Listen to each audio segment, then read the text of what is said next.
अथ श्रीराहु पंचविंशति नाम स्तोत्रम्। श्रीगणेशाय नमः। राहुर्दानव मंत्री च सिंहिका चित्तवन्दनः। अर्धकायः सदा क्रोधी चन्द्रादित्य विमर्दनः। रौद्रो रुद्रप्रियो दैत्याः सर्वभानुर्भानुभीतिदः। ग्रहराजः सुधापायी राकातिथ्य विलासुकः।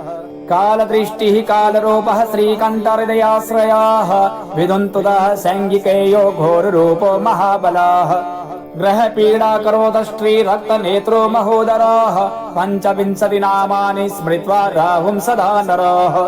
यः पठेन्महती पीडा तस्य नश्यति केवलम्।